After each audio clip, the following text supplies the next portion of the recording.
Hello, Guru Nation. Welcome to another episode of Random Musings from the Clinical Trials Guru. I've got Viraj Bhatt on. Did I pronounce your last name correct, Viraj? Yep, Dan, that's correct. Viraj has a background in cardiology um, from academia, and then he worked at a clinical research technology startup that also had an SMO component, so a site management organization, which we can talk a little bit about that as well. Actually, maybe a lot about that. And then Viraj is looking, his goal, unfortunately, because of coronavirus, he was furloughed from this tech vendor and SMO, as many people are, but he's already having interviews for to be CRA at numerous CROs, and his goal is to eventually work at the sponsor level in some capacity. So there's a lot to discuss in this. Viraj is a generalist, like I like in clinical research. I think that is like the most opportunities. And here he is. He's about to go. He's interviewing at CROs now, so he's going to have that perspective as well. So, Viraj, thank you very much for coming on. And how are you doing today? Doing great. Thanks, Dan, for having me on your webcast. Yeah, there's a lot. I think people can learn a lot from this particular interview. And one of the things they can take home, hopefully, is maybe the value of being a generalist. And truly, nobody is really a generalist, but we all need to strive to get to be a generalist because being a generalist will never end. I mean, it's just going to keep going, right? So, all we can do is strive to be more generalist in our skill set and in our experiences and in our networking, which we talked about. You were on that call yesterday, right? The monthly Guru Nation Hangout? No, I didn't get a chance to hop onto that. Oh, okay. For some reason, I thought you were on there. We had a lot of people on there, but you're in the Slack group. You're in the Slack group, Okay. right? I am. I am. Okay, I found you okay. guys afterwards. So, yeah, so the Slack group, we're going to talk about the value of networking and all of that. But, Viraj, why don't you introduce yourself to the community? Tell us who you are, a little bit about your background, and then I want to talk about your most recent experiences with this tech startup and SMO, which I'm actually particularly interested in. Sure, sure. So I'm Viraj. I'm based out of New Jersey. I did all my schooling in New Jersey. I have a undergraduate degree in public health and a minor in economics, and did my graduate work, a master's in biomedical sciences, down in South Jersey.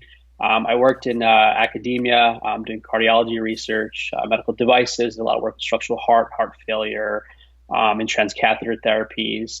And then during that time, I found a passion that I really enjoyed within the field of hypertrophic cardiomyopathy. So I was able to really get my feet wet, do a critical deep dive with key opinion leaders within the field on how to prevent sudden cardiac death amongst African Americans and as well as amongst the youth. Have a couple of papers published out in big academic journals. Really proud about that and just really moving the needle and helping raise awareness within the community. And then after my time working in cardiology trials, I shifted to a clinical trial technology startup based in New York. I was one of the founding members in the DC regional team, opening up that market.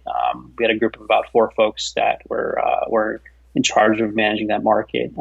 So spent about a year and a half over there. Did a lot of cool trials in dermatology, gastroenterology, pulmonology at the site level. But yeah, now I'm back in New Jersey, so really good to be back home and just take the time off to just really reset and just get some more headspace back. That's right. That's right. So this is an interesting company you were just working with, and we can't mention the name, but I'm gonna have your LinkedIn profile underneath, so anybody that wants to connect with you and learn more can reach out to Faraj. Um, they started as a tech company and then became a SMO, or the other way around. Which one was first? Yeah, so let me just take a step back first, Okay. and I think it might be helpful for your viewers to just kind of understand what the mission of the company is. The mission is to bring treatments to patients faster and more efficiently by reimagining the clinical trial process. So this company had a full end-to-end tech platform managing all aspects of the trial, from budget and contracts to legal to patient engagement, patient enrollment, all the way down to randomization. So you can just imagine how deep they are into the business. And with that in mind, we operated at SMO level across different markets, and our focus there was to really bring access to 98% of the patients who don't have access to clinical trials. As you know, as your viewers know, a lot of clinical trials happen in academic centers. And folks just don't want to travel out there, or they don't have the means to get out there. So we activated community physicians to participate in clinical trials and provided them with the full end-to-end training was required for research naive PIs to take part in our programs. Okay, interesting. So, and when did you join? What year was this that you joined? I joined in 2018 for the Okay, fall. okay. And so your role basically, I mean, it seemed like this company was trying to do a lot, and so they're a startup. So they when were they founded? Like 2018, 2017? So a part of the business was founded, I think, around 2014, 2015. Okay, Yeah. okay. Yeah, because I talked to a lot of these people, maybe even talk to these guys, I don't know, that want to, like yesterday in our meetup, we talked about all the different pain points in research and how there's still a lot of them, and how basically like the opportunities are wide open for anybody who wants to come out and provide solutions. Like I use the analogy, who's going to be the Uber of making this particular aspect of clinical research more efficient? And there's like basically any pain point which you and I can discuss because you worked at this startup that was trying to solve a lot of these pain points, uh, can use a disruption like that. So, in your opinion, what is like the biggest pain point that you guys saw that your company was trying to solve? Yeah, so one of the biggest pain points that we're trying to solve is really just to introduce or bring access to folks that don't have access to it, and we did really well in that regard. And so, we've seen a lot of great results from different trials that we've executed against, and on the flip side, the patients were super appreciative of the opportunity of participating in a clinical trial. People actually contemplated and participating in trials previously, but just didn't, have the means to get to a big academic center, or was just too far. Yeah. So that was the number one core idea of the company, and also just to kind of touch on what you mentioned before. It was more like an Uber based model as well. So we would spin up different sites. We had roaming coordinators that would go from site to site, and that's how our model essentially worked. Interesting. Okay. So basically, you would go to underserved areas, so like rural or urban, or where were you going? Where were you guys going? Yeah, just to clarify, it was not just underserved; it was everywhere. Anywhere that there was an interest in clinical research, where we saw there was a great market need, Okay. we Okay. would speak to physicians and take it from there. I got you. Okay. So basically, uh, you were in charge of Washington, D.C. area, right? As far as the sites there. Right, right. We had a team of four folks that oversaw that market with a person from leadership sitting regionally as well. And then would you guys work with research naive investigators, or did you try to find established research clinics that just needed help? Like what was the business model there?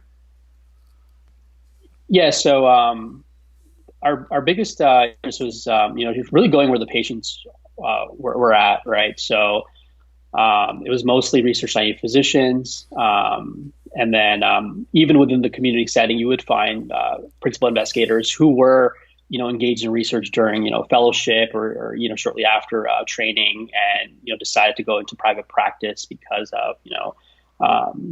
they just didn't want the obligations to a research institution, et cetera. Right. So we did have a good mix of principal investigators.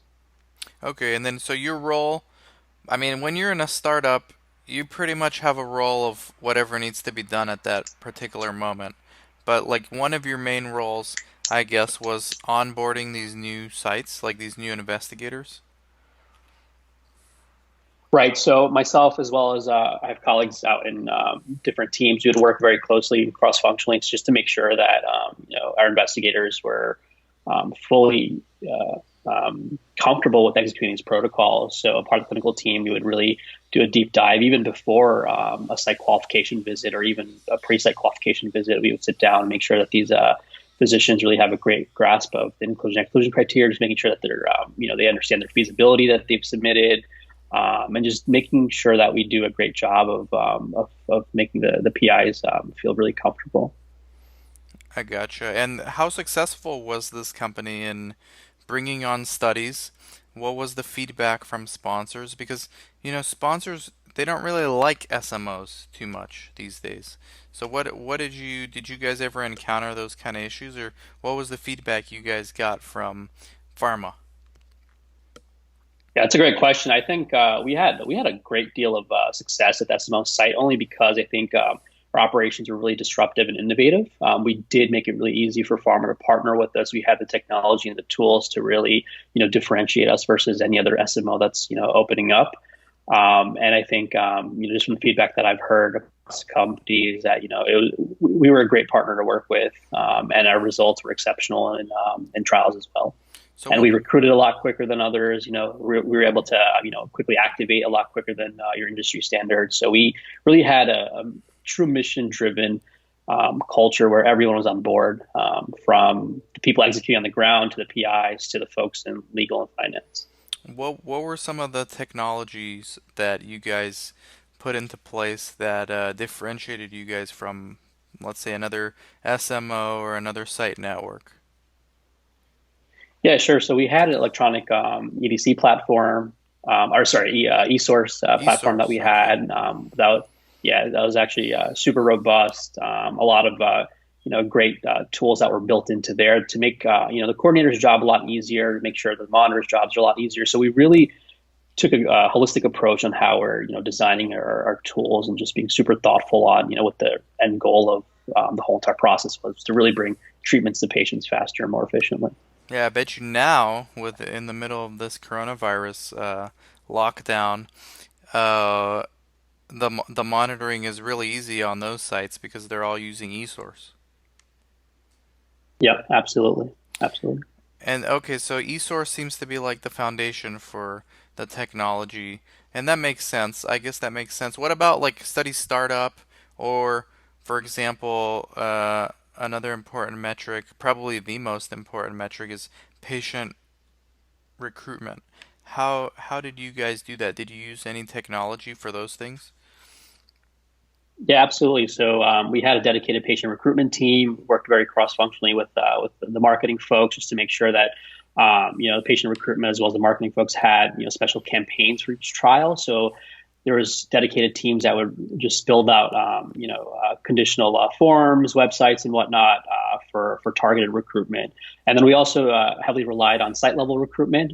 As PIs know their patients better than anyone else. So we took a great deal of initiative just to make sure that we could find patients within the physician's practice as well.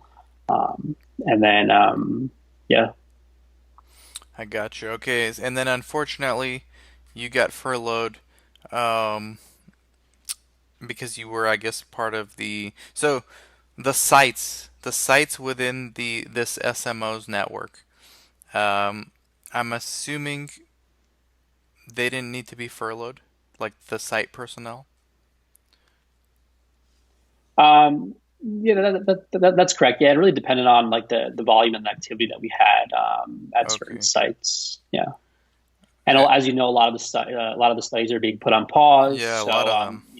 there's a lot of factors that were taken into consideration. But there's a lot of new studies in the pipeline right now too, which is probably why you're getting interviewed for CRA. And you've never actually had For the sure. CRA experience, but you do have tons of clinical research experience, and more so from a generalist point of view, because at the SMO, you basically were like a director, like a site director slash coordinator, in addition to probably everything else he did. And then in addition to all the stuff he did prior to joining that SMO. So what have you found now? Like you were given notice that you would be furloughed. When did you start applying elsewhere? And what did you do? Did you tweak your CV at all? Like, what are some things that you did? Because you got interviews quickly. So I'm wondering what other people out there in similar situations can be doing right now. Yeah, the one thing I would just advise to your viewers is just really reach out to your network. That's the first thing I did, just to kind of put out feelers out there, just to make sure folks that I once was in touch with, prior to my job hunt, were aware that I'm also looking. I've also, during the past year and a half, I've also really recommended phenomenal folks to people in the pharma industry. So just making sure your recruiters are aware, making sure that you reach out to your network if you know anyone that's working in big pharma, or just networking, or just attending events like you're hosting as well. I think there's a couple of folks that contacted me via Slack last night. Within like 20 minutes of me joining the Slack group. So I thought it was really Wow. impressive that your group is really engaged and committed, It's to already moving starting, forward. guys. This is a new group, a new Slack group, but the Yeah, networking's already starting on there, which is really good. Um, absolutely, so how many absolutely. applications did you send out, or well, I guess it's hard to put a number on it, but like, did you just start applying like everywhere, or were you more strategic about it? What was your strategy there? Yeah, I was a little more strategic on where I wanted to apply. So, wanting to get into a little more of an operations focused role within big pharma or consulting. I've kind of, tried to, tweak my CV accordingly. So I've always, kept the CRA option open because it is your way to pivot into pharma at the most basic level. So I've applied over there, and thankfully I was able to get in contact with a couple of great recruiters who put me in touch with the hiring manager within a very very short amount of time. And so really looking forward to those conversations.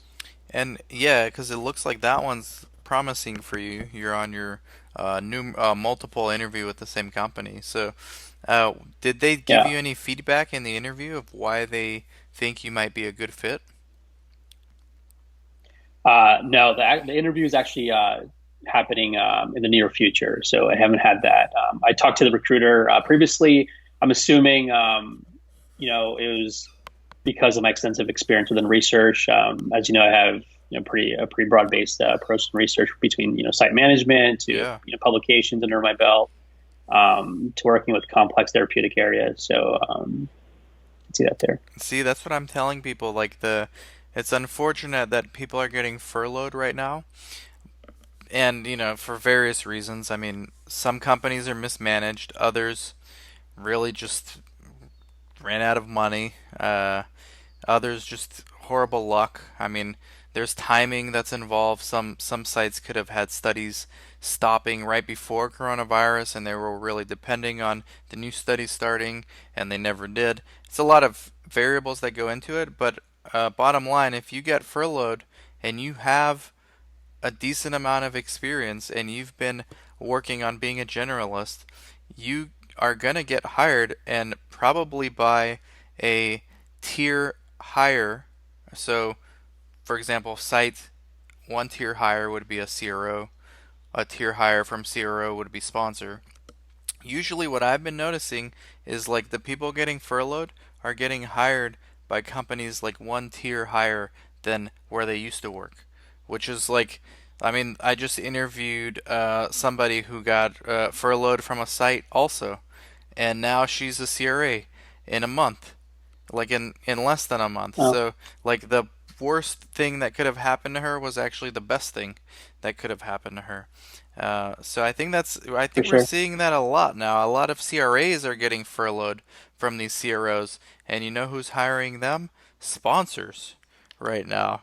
So I'm Yep. noticing this trend, and it'll be interesting to see how this plays out. But I think the industry is coming back strong relatively soon.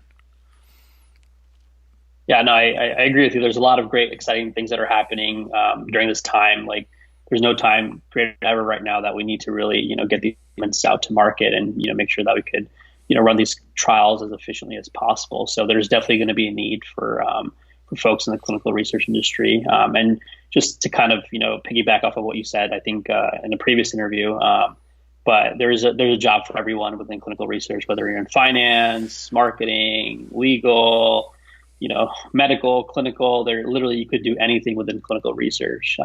So there's a whole host of opportunities there. There's tons. People always overlook just how many opportunities there are because they just think CRA, CRC, and that's it, but that's Yeah, just a few. I mean, yeah. those are the most common ones, I guess the most popular ones, but there are tons. I mean, there's marketing. Look, you're from a tech startup. Like they would hire people who don't even know what clinical research is as long as they knew tech. And there's other companies that would do the same thing. Like if you have a marketing background, finance. I mean, there's just a place for almost everybody in clinical research, which I think is very unique for most industries. That makes sense for sure. I think it just goes to show you how valuable just being a generalist within this landscape really is. Yeah, Yeah. I got a lot of people disagreeing with me on the generalist thing early on when I said it. People would argue, hey, that's not true because then nobody would know what they're doing, like nobody would know details. And I told them, well, I think you're misunderstanding. I think what I mean by generalist is really being like a multi-specialist. And instead of like Yeah. just 100% knowing something and just one little narrow thing, like 75% of many things. I think that is what I'm talking about when it comes to being a generalist. And of course, no company cares. Companies don't care really that you're a generalist. They're going to hire you for a specific function, but then when they really need you to be a generalist, they're going to be glad that you are. But you yourself should be concerned with being a generalist because it makes you more desirable in any economic market, any cycle, up cycle, down cycle. We don't know what trends are going to be coming. I mean, you just got to learn. You don't know which therapeutic indication is going to be it is going to be lucrative at the time that you're looking. So you just kind of have to learn as much as you can and experience as much as you can. This is why I think networking is good and why we're having that Slack group for anybody that wants to join because we're all here to help each other out. That makes sense. And I think a lot of folks also realize that, being a CRC on the ground, you're a generalist by nature, right? You're handling, patient visits, scheduling. A lot of folks are doing budget and contracting. You're doing all the correspondence with the IRB. Managing IP for that matter, doing temperature checks. There's a whole host of things that you're doing, and then if you transition into academia, a lot of those functions might be distributed amongst other teams, but just having that holistic view of what's going on in the background makes a world of a difference because ultimately who's responsible for the trial? It's the PI. Under the PI comes the CRC, and then everyone else, right? So Right. when it comes to speaking to things that might be going on between the regulatory work or recruitment, you have the greatest knowledge, and you're able to really put those pieces of the puzzle together to really a holistic view of what's going on in the clinical trial. And what's your goal? Like, where do you see you say the sponsor level. You want to eventually get to the sponsor level. So what specifically about the sponsor makes you want to work there? Yeah, I think one of my long term goals is just really getting into more of an innovative space, really engaging the patient population into participating. Within research, there's a lot of great organizations that are starting to crawl up within the space. For example, Verily is doing a lot of great work. We have J&J working with folks with Apple, trying to prevent or detect AFib at an earlier rate. So that kind of goes in line with what I've been doing within cardiology as well. I think there's a lot of room for innovation amongst wearable devices, digital health, and really bringing all those pieces together at a patient centric level. I think I strongly believe that pharma as well as innovation labs or even startups have the agility and the nimbleness to really make those changes as quick as possible to really bring treatments to market a lot Hmm. faster. Yeah, interesting. So, yeah, it used to be the old adage was no matter what industry you're in the business of real estate. And now I think the same could be said with technology. Like no matter what business or industry you're in the business of technology because all these things are converging. So I think with your background, especially being with that tech company for 2 years or for over 2 years, uh, how long were you there? 2 years, just about. I was there for about 18 months, a year and a half. Okay, year and a half. So I think that's perfect time Yeah. to get that sort of technology thing under your belt because a lot of the people in research actually don't have a background or never worked for a tech company. So the people from those industries or startups in the space, I mean, there's a lot of value working for a tech startup that focuses on clinical research because that's now your gateway Yeah. into clinical research, right? For sure, for sure. And as you know, Dan, every other industry has been really, impacted by technology a lot quicker than clinical trials. I think clinical trials is one of the most is an industry that's really ripe for disruption, right? From Laggard, yeah. how we schedule, how we schedule, or just even how we manage paper, right? There's so much administrative burden that goes on from the CRC level to even the monitoring level. Between like it's Yeah. ridiculous to think about the redundancies within clinical research. You know And what the biggest one thing I just want to problem? point out is that, Oh yeah, go ahead, go ahead. sorry, yeah, the one thing I want to point out is that working at a tech company, when COVID happened, I think we're one of the first companies that were really able to switch our operating model and provide new options to sponsors by going to telehealth and whatnot. So, sponsors really appreciated how quickly we were able to bring solutions to the table. Continuity of care amongst patients was pretty robust. Direct IP shipment to patients in a very short amount of time. This is stuff that would have taken months at an academic center. Um, At but best, months but at yeah, best. It probably would not be yeah, possible just at academic center, just honestly. imagine just imagine like the contracts going through legal, like that takes months just sitting on people's desks to get sign off Yeah. on within academia. So just really appreciated how quickly folks were able to mobilize around, really bringing treatments to patients faster in a short amount of time, and especially when we need it the most. So that's like something that I really appreciated from within the startup field. Yeah. Yeah, no, that's a great point because I noticed that with my CRO, we started pivoting and offering, hey, because you know what the biggest problem is right now in May 2020 in clinical research? It's having monitors be able to source data verify what's going on because Hmm. most sites don't use eSource. And then most sites don't want to Right. scan their source documents, and monitors are still not really going on site right now. Like it hasn't started yet. So, right now, the big issue is like such a low tech problem. It's just scanning documents uh, Right. but Right. it's not being done. You know, there's like this is the huge Right. issue right now in the industry. So my company DSCS, we started implementing something similar where we do like this hybrid virtual trial model where we have mobile health workers go to the patient's homes, but we also have one of our staff members go in at the site and upload documents to the secure portal that we have so we Yeah. can at least facilitate not just patient visits but monitoring visits, which is not really talked about, but it's one of the biggest problems in the industry right now. Yeah, no, and working at a startup, we were able to quickly come to those solutions. Well, having coordinators scan documents right into our e-source, by redacting all the information that was necessary. We came up with really unique solutions in a very short amount of time. And one thing that was super trivial to me when I started in research within academia is how come we don't scan documents electronically? There's people have their own systems. People obviously the ISF binders are the source of truth, but a lot of requests come, months after, like, oh, hey, could you send me the DOA, or could you do this, or could you do that? We made it a great practice in academia, even just to kind of have a great organizational system of scanning and scanning and saving documents into PDF forms. It made our lives so much easier while working on complex trials, so we could really focus on things that really matter, which is really bringing care to our patients. Absolutely. Well, thank you, Viraj. If anybody wants to reach out to Viraj, the links will be underneath the video, or if you're listening to the podcast, the link to his LinkedIn will be in the show notes. Anything else you want to add? Join the Slack group, No, people. Dan, thanks, Dan, for the opportunity. It was really a pleasure talking to you. And if any of your folks have any questions about research or just the industry, I'd be happy to answer them through Slack or through a DM over LinkedIn. So All yeah, my right. contact. Sounds good. Thank you guys, and thank you, Viraj, very much. And we'll catch y'all later. Bye bye.